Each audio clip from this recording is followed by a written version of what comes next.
The spider, for instance, is a model for a fiber that is 5 times stronger, ounce for ounce, than steel.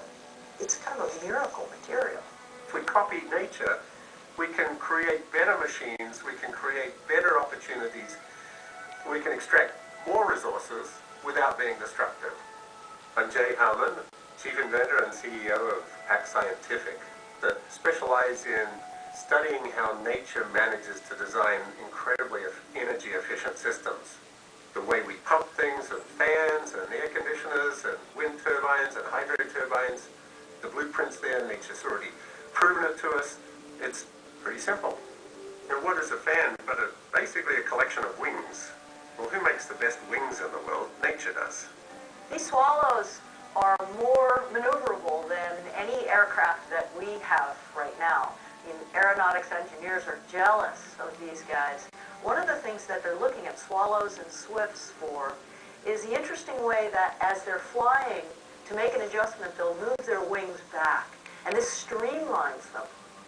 Janine Benyus came up with the term biomimicry, the idea that solutions can be found by looking at nature and copying the way she works. They're actually looking at morphing aircraft that would be able to move their wings back and use less fossil fuel as a result. One of the misunderstandings with bird flight is that we think it's flapping up and down. They're actually rotating. They have a rotating movement to them. They create whirlpools of air off the end of the wings. This is the archetypal shape of movement in our universe. The same principles as a tornado and a hurricane.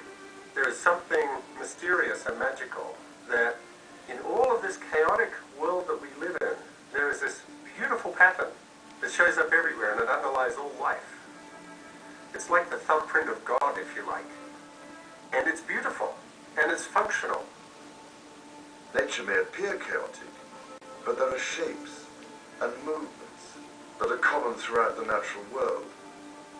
If we can escape our conventional view, it can transform the way in which we look at the world and make us see that we are part of this ordered harmony. What other discoveries can we make if we turn our attention to these universal patterns of nature? What solutions could this understanding offer, in particular to the growing energy crisis? We've now created the first new refrigeration cycle in 100 years, built exactly according to nature's wings. It runs on water, it doesn't need esoteric gases that destroy the ozone, and it uses 90% less energy than current air conditioning systems. 90% less energy. So this is nature at its best. If you think that air conditioners currently use nearly 30% of all the world's electricity, if we can reduce that 30% by 90%, that's a very big deal. Big deal in terms of energy supply and a big deal in terms of reducing global warming gases.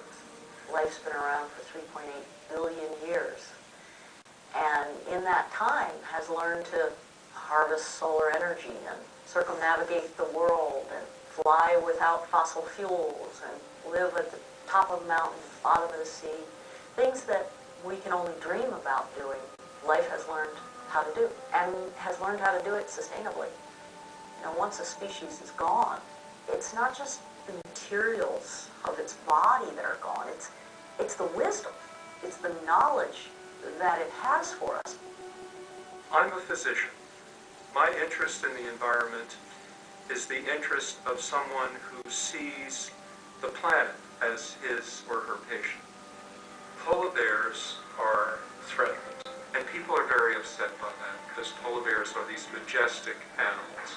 But the medical value of polar bears and other hibernating bears is almost never mentioned.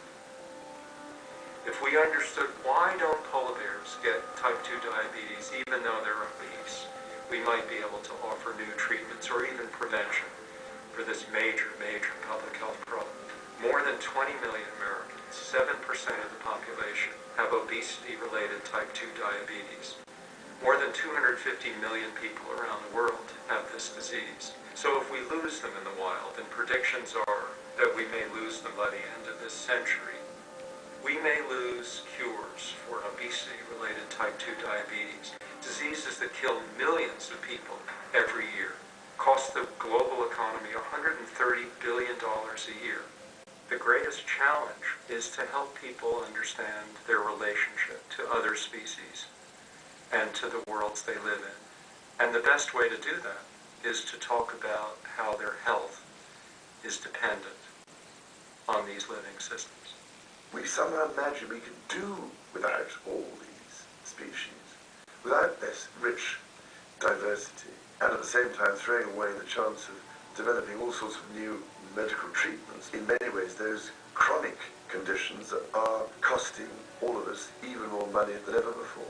These are things which actually could be better managed by looking at life in a slightly different way. I learned this when I moved to Montana. The natives here, people who had grown up on ranching here, they didn't ask me when I got here. That wasn't the important question. They asked me how long I was going to stay. And that's really the question for our species. It's very different to move from just learning about the natural world so that you might exploit it, to learning from the natural world. That switch from learning about to learning from is what biomimicry is about. We've got a world economy in crisis. We need a new economy. We need a new paradigm. That paradigm is biomimicry. We can reinvent this world. For humans, it's a lack of imagination. We're not looking at nature. There's our library. There's our mentor. There's our inspiration.